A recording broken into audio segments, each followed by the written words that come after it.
大家午安，大家好，我是秦燕莹，欢迎来到全球大量化。每个星期四中午呢，我们要邀请的是我们郭正亮博士，亮哥一起来跟我们好好聊聊。欢迎亮哥。大家好。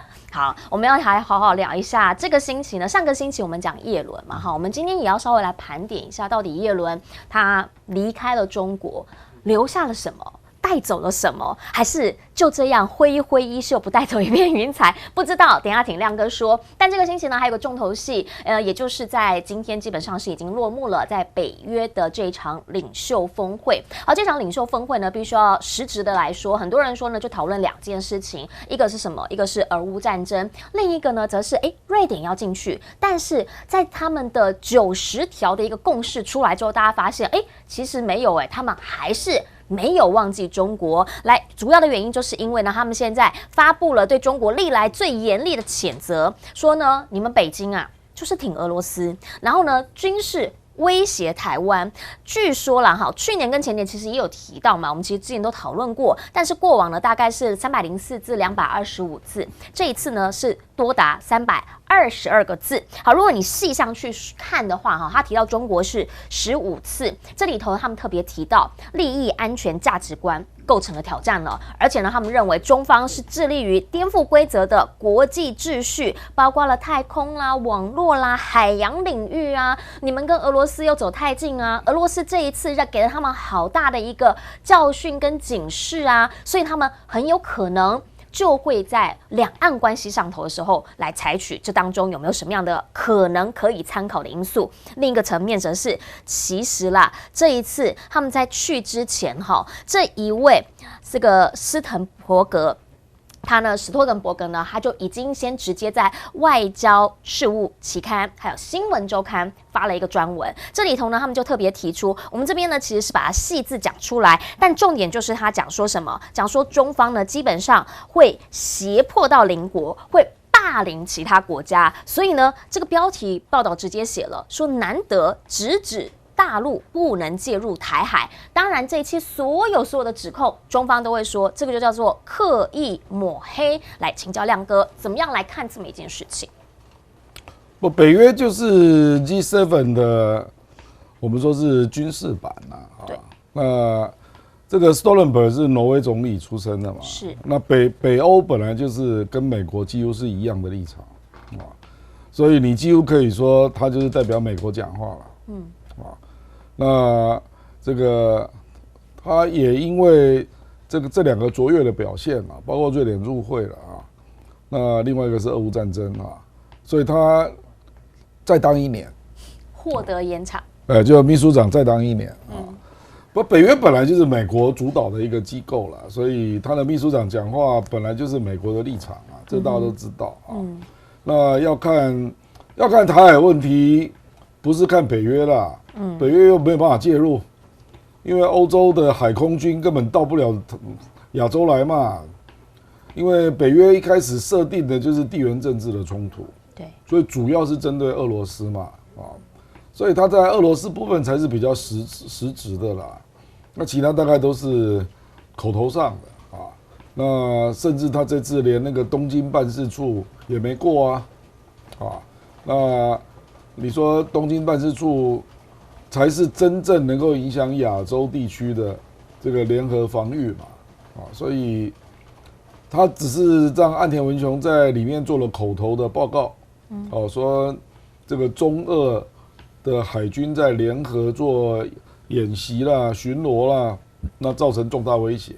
其实这个才是重点这个全世界没有人会把这个当作重点那因为我们是台湾嘛，所以才会把那个当作北约的重点那个叫做顺便带到啦。这个北约那个后面那个声明那么长，没有人会去注意这一块啦。大家注意的是，这个在谴责中国，从来没有表态反对俄罗斯侵略乌克兰，主要还是这个部分啦。因为整个的议题是环绕着俄乌战争在谈那个中国大陆事实上已经提出了那个和平倡议了嘛那北约一个字都不提，你就知道他偏颇到什么程度嘛他只是觉得说你中国为什么都不谴责俄罗斯那个侵略了那我请问你，你为什么不谴责印度啊？哎，印度也没有谴责俄罗斯侵略啊。嗯，你怎么不去谴责沙特阿拉伯啊？哦，你怎么不去谴责东南亚？请问越南有谴责吗？没有，没有啊。印尼有谴责吗？没有，是啊。所以你都知道它有多偏颇嘛，所以我是觉得那个部分就不要理它了啊，因为它本来就是一个非常偏颇的组织啦，不然你要一视同仁嘛。你说48个国家制裁俄罗斯嘛，那请问这个世界上有多少国家？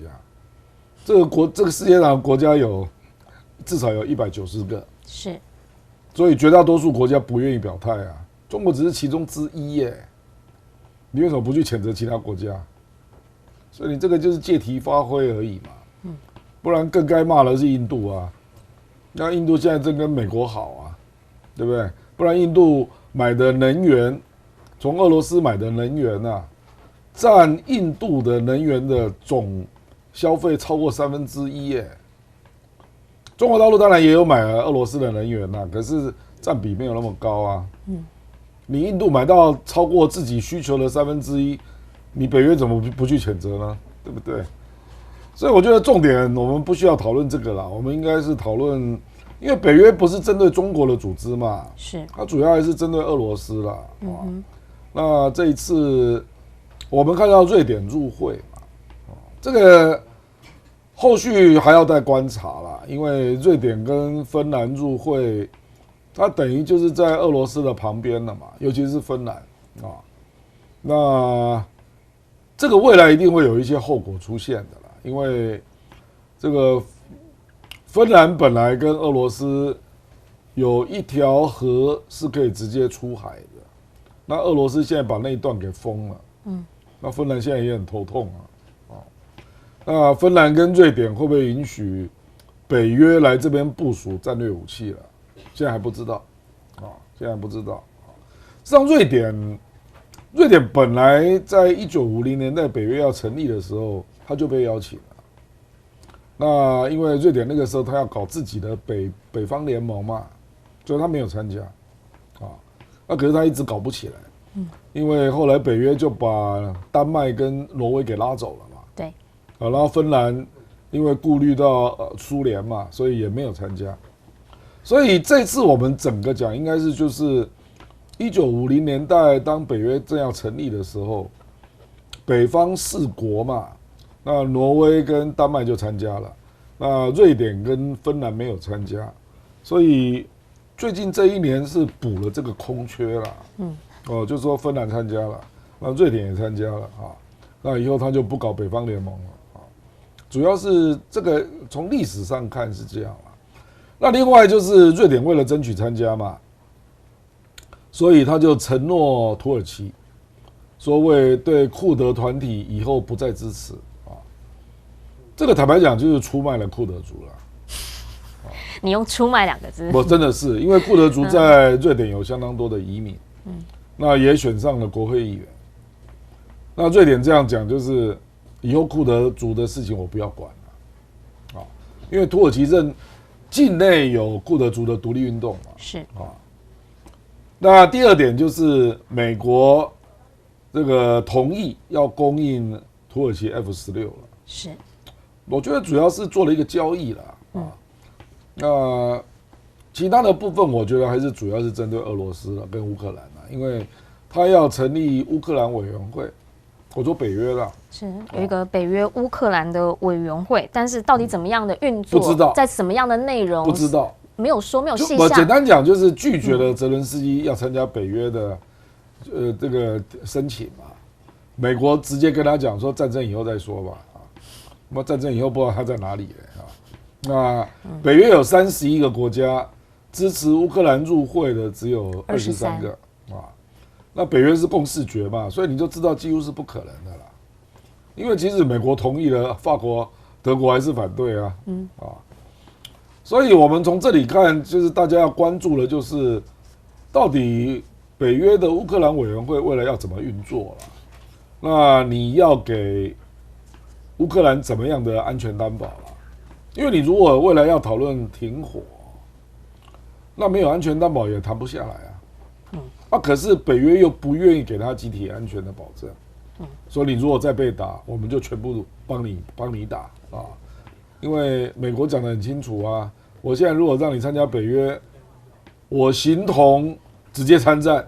第3次世界大战，他是用这个字，他不愿意嘛，你就知道北约不愿意嘛，欧洲国家不愿意了啊，所以我觉得，到底他要怎么去帮助乌克兰呢？我认为可能有一个可能性啊，就是说，因为通常那个对乌克兰的军援啊，都是个别国家的这个采取的措施了啊，比如说，大概在3天前，法国决定要援助乌克兰那个长程飞弹，是啊，那这个都是个别国家的决议。美国要给他集束弹嘛？对，可是不是北约的决议啊。那有可能北约以后会做集体决议，说军援的部分，北约可以透过乌克兰委员会直接给你。统一给的意思，就是作为一个31国家的一个北约组织啊，那不就是回到他最刚开始找那个所有的防长一起来开会，大概是那样子的模式了吗？可是有开过会，可是回去之后也是各国决定，并没有强制力，并没有产生一个所谓不，因为北约是既有的组织，那回去你要提供他什么军备，都是各国自己决定啊。那美国本来也没有要干涉这件事，可是我觉得这一次可能会造成北约未来可能会做决议了，来对乌克兰提供北约的军援。那北约的军援，它的预算从哪里来？那各国本来就是分摊的嘛，就按照你的 GDP 在分的嘛。那不就是美国找了一群人来跟他一起分，大概是这样的一个概念吗？也不能这样讲，因为提供武器本来欧洲国家就有。那现在只是那个多跟少，你讲的是内容的问题。内容是啊，那另外一个是因为拜登知道国会反对嘛，对，所以他想要找大家一起来摊呐。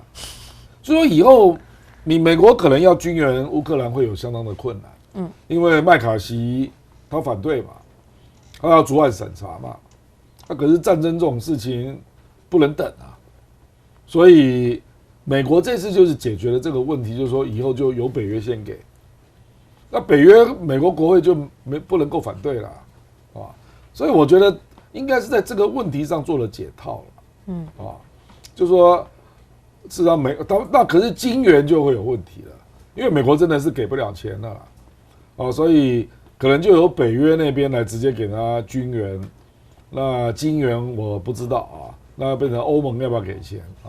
不，那是另外一个问题。就是说乌克兰也有重建计划等等啊。不过你从这里就看出美国正在做一个布局了，就是他在亚洲也把日本、韩国都拉进来嘛。对他们这一次最新的就是他到底会不会踩进来？因为现在是个别化伙伴，又一个新的名词了。本来是 AP4， 现在变成了 ITPP 呢，就是个别化伙伴计划。这个本来就有了，比如说瑞典，瑞典跟以色列就是个别化伙伴。那就是说除了没有集体安全之外，那武器的标准化啦、联合演习啦，都是参加的。只是内容会因为个别的国家而不一样。那最高级别就是以色列，瑞典也是啊，所以瑞典这次只是正式参加北约，那他得到了集体安全的保证嘛，就第5条了啊。是。那以色列北约不能给你保证了，北约如果给以色列保证，那已经在阿拉伯半岛在打仗了，对不对？所以实际上北约是算得很准的啦，哪些他不想介入，比如说以色列是一国对付所有的伊斯兰的，你怎么弄啊？那另外一个就是俄乌战争嘛，我不要直接跟俄罗斯打仗啊，那中国也是一样嘛，就是他不可能让日本、韩国去加入北约了，这不可能啊。可是呢，他也要在这个地方做强化，所以作为个别的伙伴，对，显然美国就是在想要他的钱袋子吧。就是叫他一起进来帮忙某一些部分的分担，出钱啦。这个美国叫大家一起分担有2个做法。第一个就是他的，因为美国在全球各地本来有800个军事基地嘛，对。那现在当然有一些地方不用了，可是只要他用的，他都要求在地政府要分摊更高。这是第一个。所以韩国就会不要求提高比重嘛。是。那第二个就是我们刚刚讲了，我就去发明一些什么样的组织关系嘛，然后让你进来分摊，因为美国的国防预算大概是8300亿左右嘛。是。你如果把北约算进来，日本、韩国不算了啊。那北约大概就有1兆2000亿左右，就增加了4000亿出来。但如果日本跟韩国再加进来啊，那可能就会到1兆3000亿左右。所以这个对美国来讲不无小补啦。就全部都是他的人，全部都是他的手臂极长的范围。他在架构一种结构啦，就是我是老大嘛，那我欧洲有一块嘛，那亚洲有一块嘛，那你们都要帮我分摊钱啊，就这样。那这个当然就是反映出他财政越来越不好嘛，所以就要在地分摊，还有多边架构的分摊，他这2块都要。所以我觉得美国事实上在这1-2年来做最多的就是这件事。我们如果说拜登有什么成果啦，就是这一个。拜登其他方面其实成果很少啦，可是这个部分成果就蛮明显的。比如说未来Quad了哈，Quad我们本来是说日本、美国、澳大利亚跟印度嘛，是有可能让韩国加入，那韩国你就要出钱啊，那日本也要去参加 AUKUS 嘛，那你也要出钱啊，那这个到底对日本、韩国好不好？坦白讲，这个我认为很难说啦，尤其对韩国，这个叫做自找麻烦啦，因为Quad摆明就是针对中国的嘛，是。那你韩国参加Quad你是要干嘛？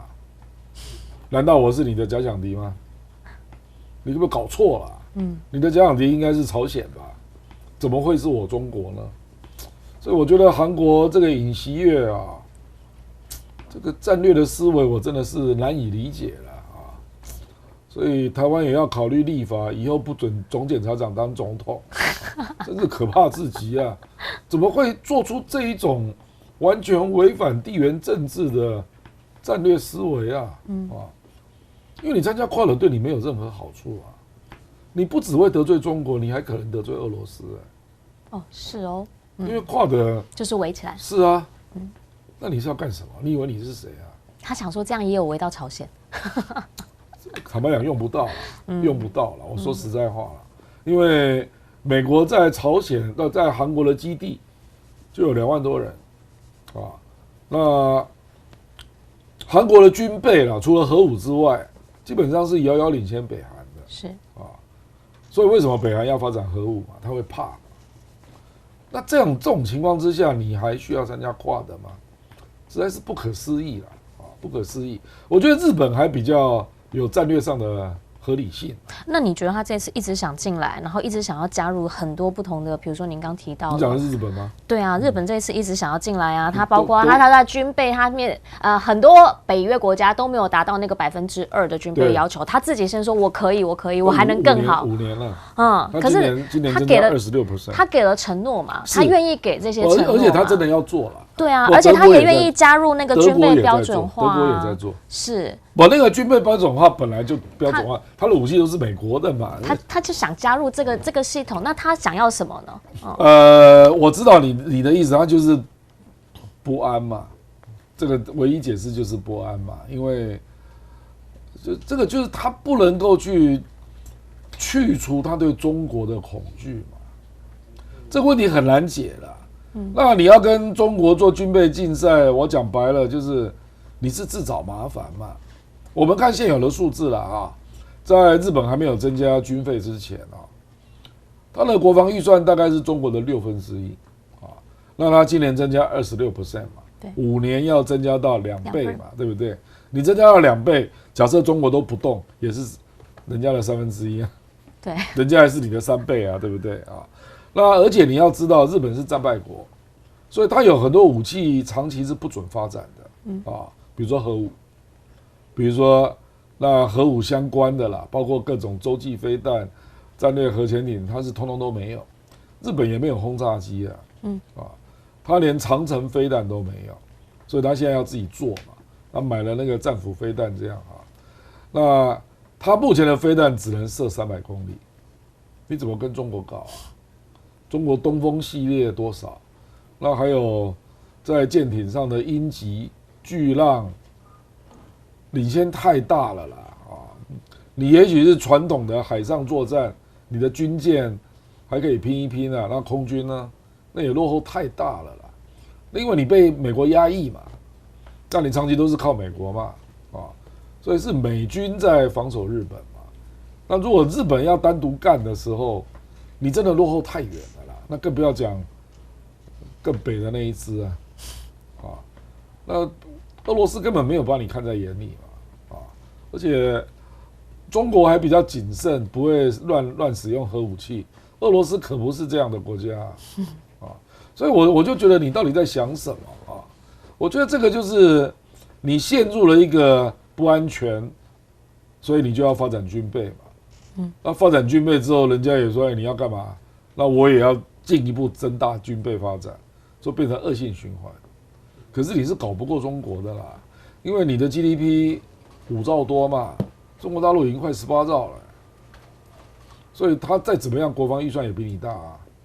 那这20-30年来，因为中国大陆你不要忘了，它是安理会常任理事国啊，对，而且2战也是战胜国啊，所以它发展军备是非常合理的啊，所以在这种情况之下，你怎么会追得上呢？那更离谱的就是韩国嘛，不知道他要干嘛因为要对付北韩不需要这样做嘛，这在战略逻辑上都是有问题的啦。那另外一个当然就是澳大利亚，澳大利亚也有类似的问题啦。知道你那么远，谁要打你啊？你都在那边幻想嘛，就幻想说中国会不会来打你啊？所以要一个核潜艇嘛？是，核潜艇就是可以去很远的地方，不用停下来。是啊，那请问你要打哪里啊？又没有人要打你。事实上，你最近的国家叫印尼啊，你跟印尼如果关系不好，你也不需要核潜艇啊。你需要的可能是作战舰吧，或者是一些中程飞弹吧，所以我觉得这个都是自己想不清楚，然后就刻意的要去配合美国的战略，这坦白讲都是美国的战略啦。就美国、澳大利亚就觉得说，你要准备去第一岛链了这个是美国的看法吧？你如果是澳大利亚的看法，你怎么会是这样看呢？你旁边就是南太平洋啊，就印尼啊，那你作为一个区域的，你要把自己发展成区域的军事的老大，那你就发展区域的武器就可以了。你去做战略核潜艇干什么？对不对？那日本跟韩国也是嘛，那这个也造成日本跟中国就卡住了嘛，要往前走就有相当的难度嘛，就这样。是我们上个礼拜有讲到哈，就网友有特别讲了，说你们再怎么样都不会变成欧洲人，你们没有办法变成白色的金发，鼻子做高，永远不可能。要知道根在哪里。其实呢，在一连串看下来，你会发现，其实更重要不是欧洲人啊，对，更重要是你是亚洲国家，你是亚洲国家，那你要跟着谁的思考跟战，就是金头发，对。那他就幻想自己是欧洲国家，但是澳大利亚他们反而在这一次的过程当中比如他们这个前总理有特别站出来接挺站出来说，他认为进来亚太的话，就是有一种像美国特工是反而对亚洲投毒这样子的一个。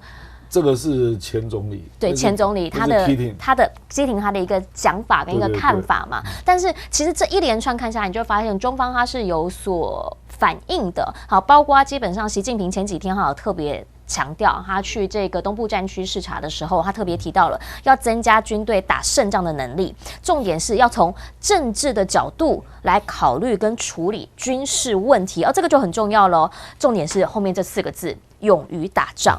所以您怎么样来看？因为基本上呢，在环球网他们对于北约也直接给了2个严厉的社评。第一个就是叫你不要越线，不要过线；第二个呢，就是直接告诉你不要去冒犯，不要去挑衅，你不要硬把半个绳子挤进来。所以他们其实是有些态度的。不了，习近平作为国家领导人，当然讲的就是战略角度的发言嘛，就是说，眼看着北约、日本欢迎你来设东京办事处，那美日联盟在加强，所以他当然就会去讲说你这个是徒劳的嘛，所以中俄就因为这样在靠近嘛。对，事实上，如果就实质有进展的，反而是这个中俄在靠近。比如说他在联合演习、联合训练啊，那这个是以前没有的以后搞不好会有军事技术的交换都有可能那中国的海军也进入了这个太平洋的俄罗斯的基地然后你也看到俄罗斯的巡航的范围，甚至包括台湾的东海岸。他这次就从钓鱼岛那边嘛，然后一路开到宫古岛，再开到上海，这个以前都没有的。所以你这个等于是，我说日本就是日本你做了动作，他实际上不只是在增加国防预算他对俄乌战争的投入太积极了这距离你非常远的地方而且坦白说，日本经营俄罗斯已经经营了快40年了，他等于是前功尽弃。好的时候，安倍晋三那边送狗然后2个人一起那个是外交礼仪上的，对，他实质能源的开发已经共同开发了。是，你现在就是前功尽弃嘛。现在俄罗斯可能考虑要找中国嘛，我讲的是库页岛，就是沙哈林岛的能源开发，那边有很多天然气，是，所以就不知道你是在干嘛啦。就是，难道你认为你跟美国联手可以对抗中俄吗？你认为美国会把你这里当作最核心的保护的利益吗？你要知道，你距离中国很近那中国是会把东海当作核心利益的，而且还有领土争议的，像钓鱼岛那像那个北方四岛那你也逼着中国打琉球牌不是吗？这个都是以前没有的，大家都知道问题存在，那可是中国就是反正大家就先合作嘛，所以没有去丢出敏感议题嘛，可是你现在要这样干，就是说你一心积极的在这个争取北约设立东京办事处，那你这个就是踩在敏感点上，这个后果是很严重的，而且甚至搞不好还惹怒了东南亚国家。我跟你讲事实上亚洲的美国所布的那个安全的秩序是以2个多边组织为核心第一个是东亚峰会，就是日本主体嘛，美国跟日本，那他就邀请韩国中国一起来参加。那第2个叫做东南亚区域安全论坛那你把北约弄进来是什么意思那请问他跟我是什么关系？比如说东南亚东南亚就会想说，那你把北约找进来，那请问他跟我们是什么关系他们是反对的所以你可以看到，包括泰国、马来西亚、柬埔寨、印尼都直接表示反对所以后来为什么喊卡嘛？因为美国这个白宫那个印太沙皇，我们说那个印太事务协调主任坎贝尔，他反对他说：“日本你这样搞会把我们整个布的局都打乱所以我就觉得很奇怪了，说不是安倍了，岸田你到底是哪里吃错药了你这个动作连坎贝尔都反对坎贝尔在搞的就是跨的嘛 ，AUKUS 嘛，对，他并不赞成你把北约给弄进来那更不要讲周边国家了，中国也反对，俄罗斯也反对，然后东南亚也反对就不知道你在干嘛，那更不要讲韩国了啦如果连日本这样的比较有实力的国家都引起那么大的争论，那更何况是韩国你韩国根本就没有这个实力嘛差太远了连日本都不一定有这个实力，你如果不是跟美国紧紧的绑在一起，你怎么去应付中俄那结果他现在就碰到这样的情况他就俄罗斯的10艘军舰就给你通过青津海峡，对，我看你怎么办那青津海峡你自己说是公海只有3海里，所以那边的居民就可以直接看到俄罗斯的军舰那他现在也给你开到钓鱼岛这个事实上都是你自己造成的谁叫你要介入俄乌战争介入那么深谁叫你要把北约引进来这两个对俄罗斯都是超级大的禁忌嘛。等于说他把一个变数拉进来，本来不存在的变数把它加进来、到这个区域安全里面。可是其实我们要必须知道，是北约他们在开峰会的同时，其实有另一个地方他们也在开始开会。这是哪里？这个是东协。好，现在呢，东协的外长会议在印尼这边登场。那这一次比较特别的是什么？就是当然啦，印尼他们这边所有的人外长聚在一起的时候，他们聚焦在缅甸这里，他们自己当地东南亚这边的事务之外，他们也强调了美中的这个对抗。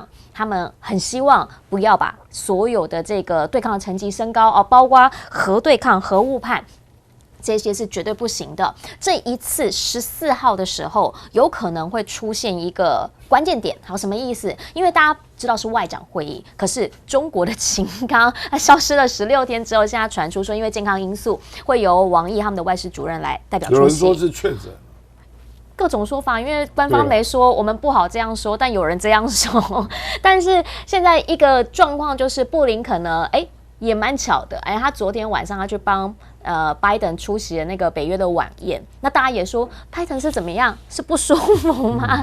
然后后来发现说呢，有人说不是啊，他是要去处理那个 Vermont 那边的一个洪灾啊，打电话等等的状况。Anyway。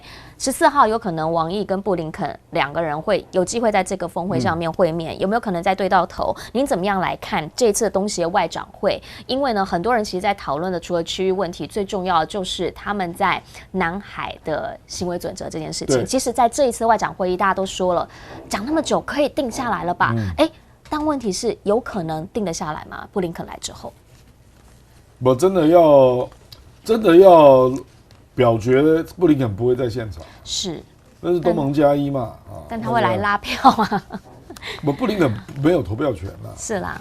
目前事实上那个2.0版大家都看完了，对，问题不大，因为他把域外国家跟这个南海国家的合作那一个项目给删掉了，因为他知道菲律宾不可能同意嘛，事实上连新加坡也不一定会同意了。因为新加坡有时候还是会跟美国演习啊，对，那更不要讲菲律宾嘛，菲律宾有共同防御条约啊，所以域外国家的行为准则基本上就删掉了，所以事实上争议不大了，那我现在就是看那个东盟峰会的时候，他们要不要表决啊，就是这样，我认为过的可能性还是很高了，因为菲律宾再怎么样。也不想得罪多数东南亚国家。目前唯一还在那边犹豫的是菲律宾嘛，那其他的这个南海伸索国啦，包括马来西亚啦、文莱啦，然后越南啦，然后还有部分印尼嘛都同意了，所以我认为不会构成挑战，不会的这个。倒是岸田去了啦，就是日本外长去了是这个，我不知道林芳正去东盟要提什么是不是要公开表示我们高铁不行，是不是让中国来做这样？这么尴尬，不然我不知道他要讲什么这个日本在东协啦，就东南亚国家，我觉得他大概顶多就是去提中俄的巡逻。会造成地区的不安了。就他们自己的事情，他们关注的事情。因为你不知道他会不会到南海啊，你不知道嘛。因为俄罗斯的实力，他当然可以到印度洋啊，那何况是南海，对不对？那目前他是在东海联合巡逻，在台湾海峡的东部也联合巡逻，那会不会再往下呢？所以我认为日本大概是要提这个议题的。我不认为日本会去。提南海行为准则啦，就不干他的事，他不会插手。对，不干你的事了。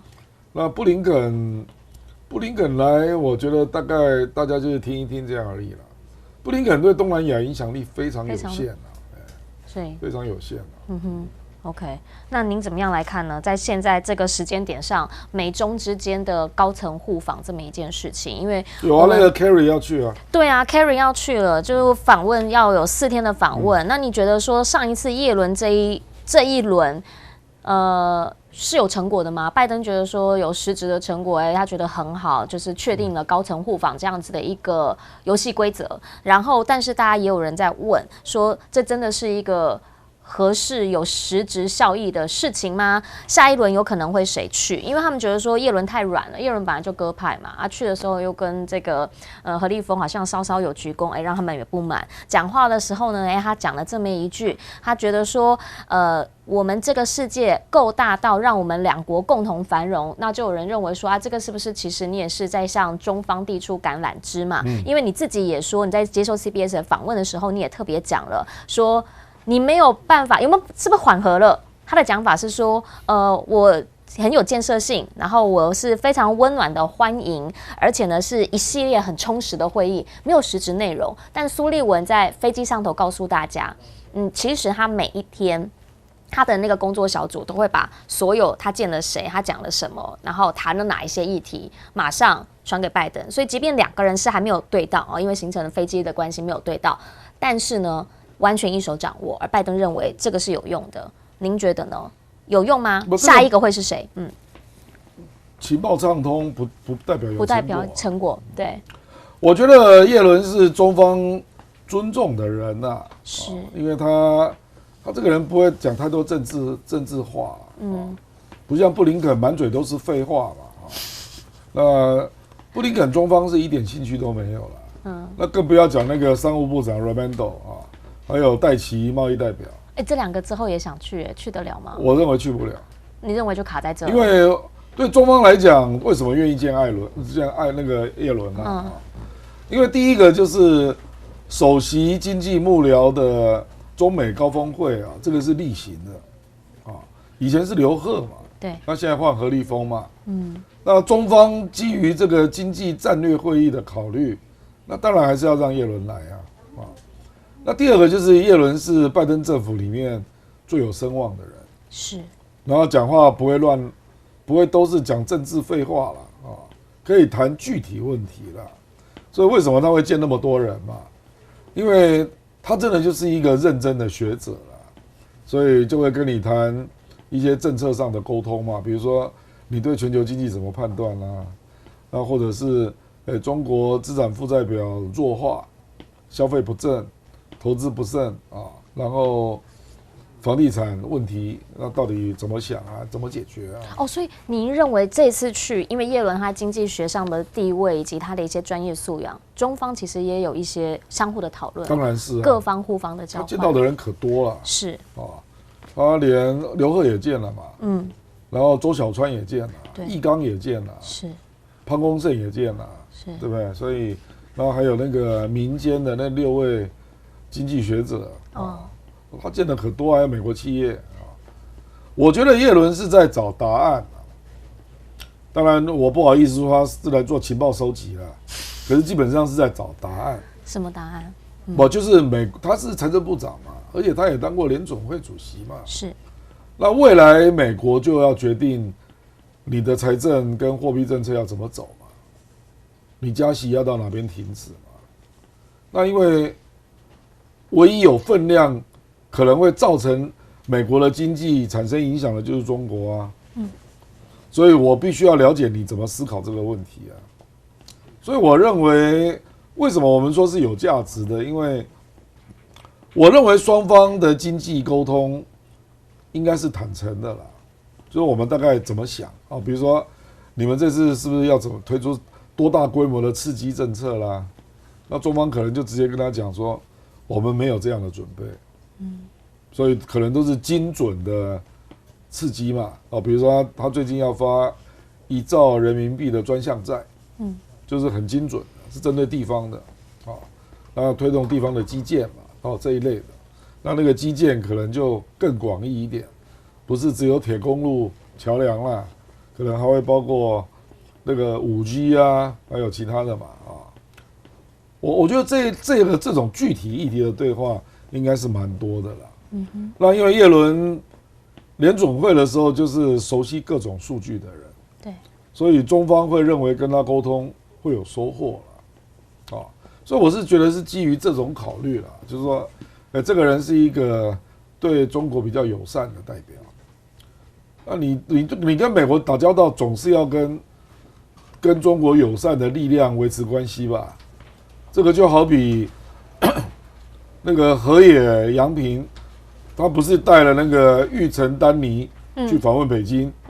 那个河野洋平就是我们说是亲中派的大将。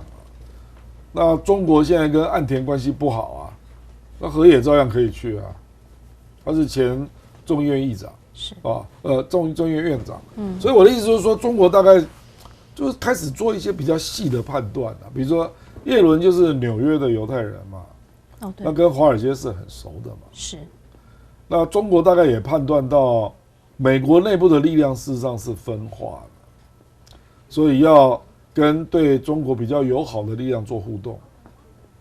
选举要到了，我选举要到是美国选举要到啊，是，那拜登是卡住了嘛？对，因为拜登在强硬派、鸽派之间的这个，我们也不要说斗争了，因为坦白讲，现在强硬派是主导的啊。那拜登现在就是左右为难嘛，因为他知道这样的路走不通嘛。可是你看他的反应都是制裁不断的加码，我也不认为这个是耶伦想看到的啦，可是他没有办法，因为那个不是他管的，我们就看到连耶伦这样的人都没有办法取消贸易战的关税，那是你的职权哎，那你就知道他背后的政治压力有多大，这个绝对不是他的心里所想啊，可是他做不到，所以我认为他大概在私底下跟中方的经济学者聊天的时候，大概也会承认这件事，因为这个人比较诚实啊，然后又是经济学界有声望的人，所以坦白讲就是比较不会乱扯了，所以你说王毅会不会在东盟的外长会议去见这个布林肯？我看没什么兴趣了，因为跟他讲话都是讲废话一样啊，对啊。那您觉得克里，因为现在也是因为气候问题嘛，克里也是实质的嘛。我这个气候变迁跟绿色金融是他们中国政策的方向，跟法国、欧洲啦，他们已经要推了嘛。对，所以这个是中国的方向，所以当然愿意跟克里见面了。而且克里也是对中国比较友善，对啊，对。所以在他之后，您觉得还会有人去吗？我认为，我不知道谁会去了，可是至少我知道。这个商务部长 Raimondo 如果没有带礼包，他是去不了的啦。他目前制裁的中国企业有700家，对，制裁的个人有500个，加起来将近1300呢。你这个不带礼物去，谁要见你啊？所以我觉得非常困难了。那戴奇那个级别太低了啦，中国没有兴趣了。是。所以就是有可能这个高层互访，拜登认为势头很好的，会不会就卡在这里？就是在等拜登跟习近平的见面了。那您觉得他会在印度还是会在旧金山？当然是旧金山。旧金山没有，应该是洛杉矶吧，还是旧金山？我可能反正在加州了。加州11月了。对，应该11月。你觉得会是在11月，不会是在9月？来不及。现在7月中。来不及。来不及。因为礼包准备来不及。礼包准备来不及，本来就是啊，还没去买是不是？不是啊，因为你拜登一定要统整各种议题啊，不然老大见老大，怎么可能只是单纯聊天，对吧？所以11月，然后会在他自己是不是因为要在他自己是主办国，然后所以我必须要能够拿出一个我东道主，然后还能够见到每一个人，而且是重要的人，他希望都能见到，有这样子一个思考逻辑在里面嘛？那如果是这样的话，来者是客，会客气一点吗？也不会客气啦，反正也不会客气。这两个国家也不会太坏，也不会太好啦，就这样。就是拜登认为那是他的主场嘛，对啊，所以他大概想要在主场表示，他可以主导这个局面，这比较好营造啦。可是也不容易做啦，因为他一定有得有失啦。比如说我随便讲，你如果要减少中美的关税啊，那势必又造成中美贸易进一步再往上走。现在已经还不错了。我跟你讲，会更好，是不是？2018年川普刚开始打贸易战的时候，中国对美国的顺差是3800亿。对。那川普认为太多了嘛，所以他就开打贸易战啊。那隔年2019就大概跌到3200亿左右，然后他连续打了3年嘛，最后大概跌破3000了。3000，对。那拜登去年又回到3600亿，中国对美的贸易顺差，所以你如果这个时候取消了部分的关税，我认为一定破4000的，就是贸易顺差就冲上去了，对嘛？那你去想一想嘛，那共和党会怎么打你？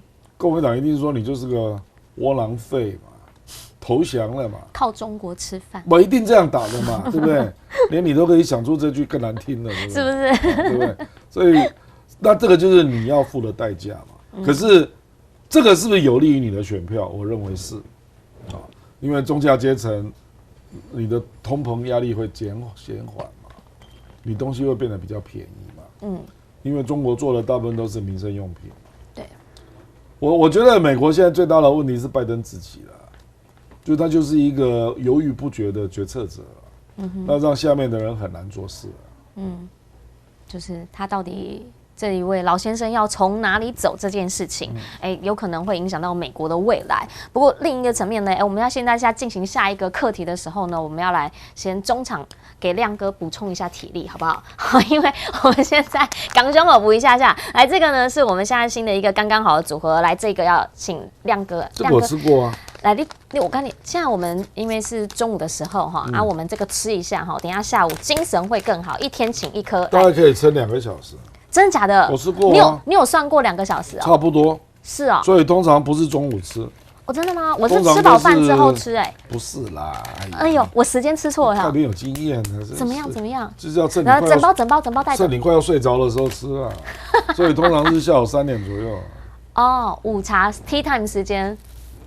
不，你就是休息3点到5点，你大概是最没有精神的时候啊。对，开始一整天劳累到那个时候，可以来吃一颗。其实像现在如果你算起来一颗的话呢，它大概就是50多块钱。那如果说呢，你能够来加入我们这一次，我们新闻大白话也有专属的粉丝优惠，买3送1，买3送1算下来的话，一颗呢其实大概就是55、56左右。好，那这样子的一个价码呢，你去给他算一下，其实就跟你去超商很累的时候、很想睡的时候买一杯咖啡是一样的意思啊。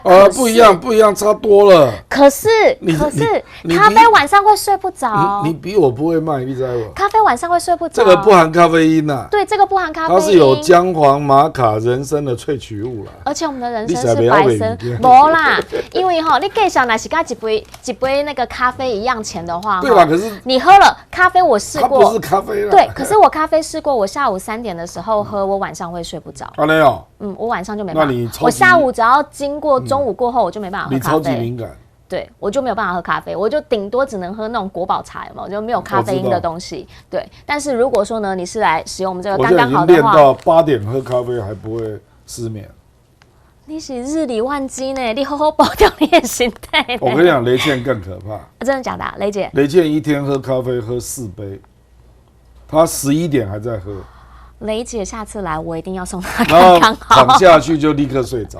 我一定要送她刚刚好，好的一个保养身心的方式哈。如果大家有需要的话，在直播参与我们直播的朋友呢，您可以直接点到我们聊天室上面蓝色的这一个栏目，那第一个连结就是可以来订购我们的刚刚好。如果说呢，您是在看我们的回看的朋友的话，可以到我们前面那个小篇文那边，就标题的地方，你给它点下去，然后呢就可以到中间有一个连结，就可以来到这一次买3送1的连结。那提醒大家，只有在新闻大白话，还有我们全球大白话、全球大量化节目当中有露出，好，所以呢这个地方才买得到，这是难得的优惠，希望大家呢都能够健康，好吗？好，谢谢大家。好，讲完了这一连串之后，再回来讲点正事，来。请教一下亮哥，您刚刚有一直提到说，这个中俄海军今年开始他们会有一个新的动作嘛，所以有可能会第3次的联合巡航，可能联合军演、联合巡航，也许联合训练，也许呢他们之后又有更紧密的结合，甚至有人传出说，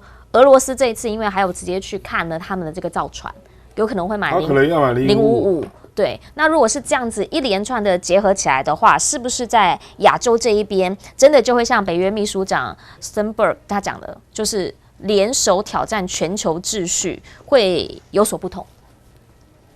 我站在中俄的角度，他也会觉得你北约的扩张是在挑战全球秩序啊，这是一样的嘛。俄罗斯是这样啦，因为他以前的造船厂大部分都在乌克兰。那比如说那个军舰的那个发动机啊，就是乌克兰做的。对，事实上，中国第一个辽宁号瓦良格号也是乌克兰做的。对，所以因为现在俄乌分离之后，那俄罗斯竟然变成没有办法做军舰的国家，因为军工厂是完全被占领了，而且重要的零组件都在乌克兰啊。对，比如说发动机啊，那大的组装啊，所以它就变得很尴尬了，你知道吧？所以俄罗斯现在的作战舰，你去动不动就是年龄都超过30年，都非常老旧了，所以坦白说，它这个一时之间你不可能恢复到完全的做造船能力嘛，因为乌克兰就是不跟你合作嘛，所以当然就是买最快的，当然055跟075我估计中国不会卖了，055有可能卖那可是就变成是俄罗斯的排序了，因为沙特阿拉伯也要买啊，而且沙特阿拉伯开价开得很凶哦，那一下就要买12艘。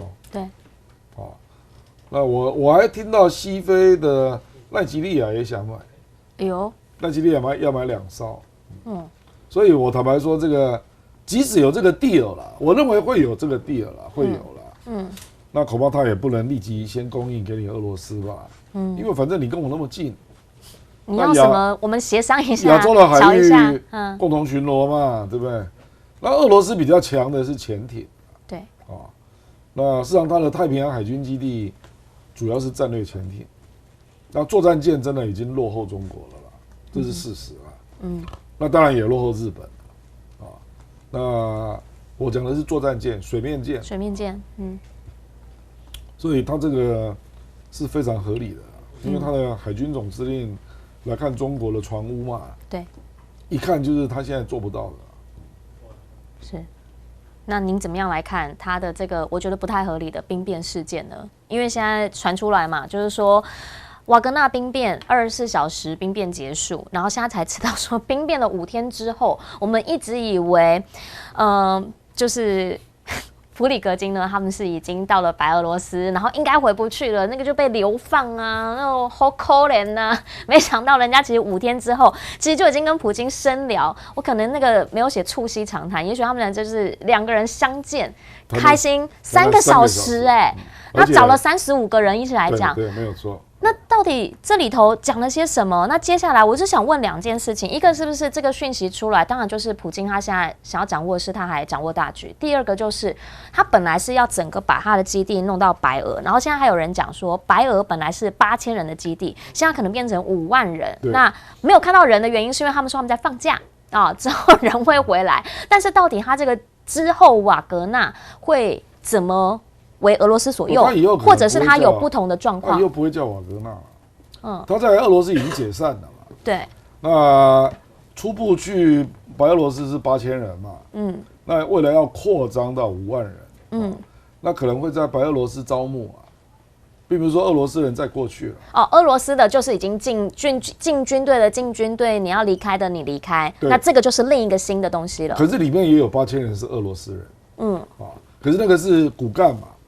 那接下来就要在当地招募白俄罗斯的人进来嘛。那因为主要的训练官已经过去白俄罗斯了，就那乌特金那当然瓦格纳还会有部分的人去非洲嘛，那有部分的人就回到国防军嘛，那其他人就解散了那我觉得是这样啦，就是反正有关俄罗斯军情的事情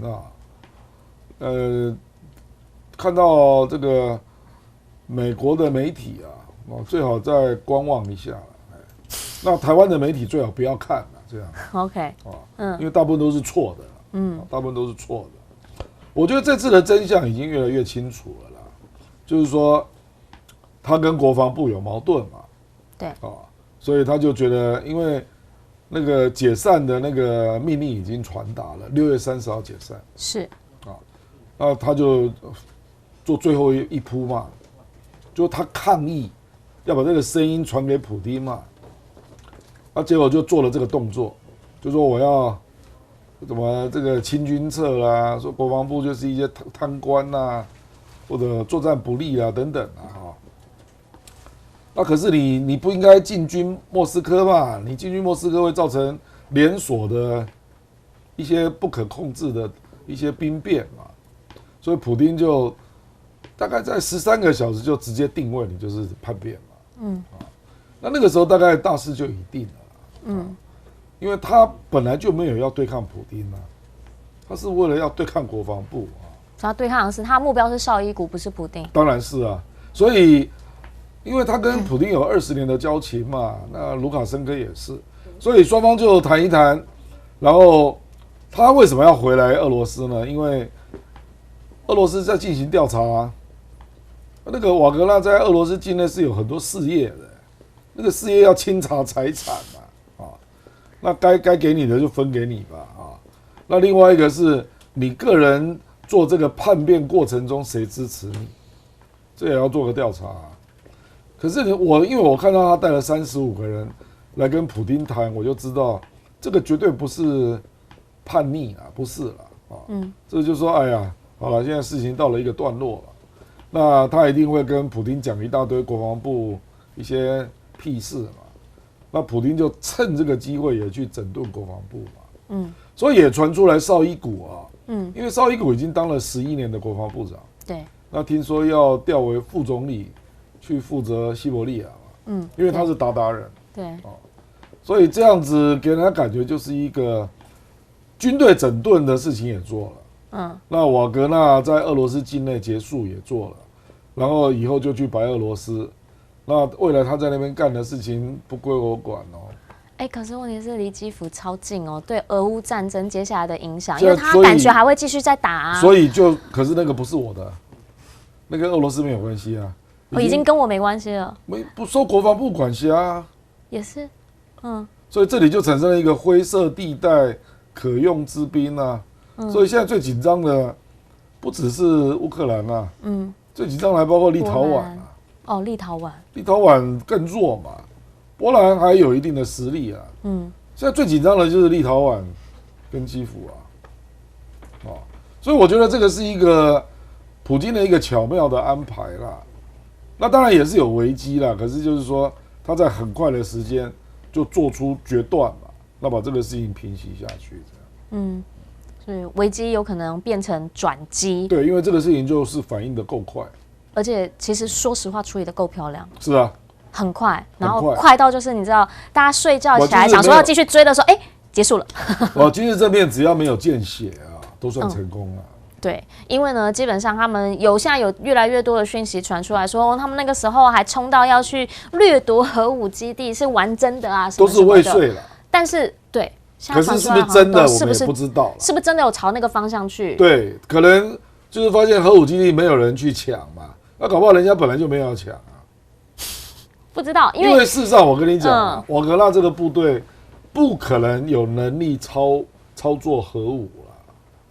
他们不是这样设定任务的嘛，所以我觉得这个是有点夸张OK，好，到底这后续会怎么样影响到俄乌战争？因为算一算，就是变成说，他把原本他的整个很强的一个军队，等于说他是丧尸部队，已经整个挪到白俄，然后挪到白俄之后，他距离基辅的距离更近了，所以有没有可能乌克兰这边大举士兵要赶紧回守京都？当然是这样而且。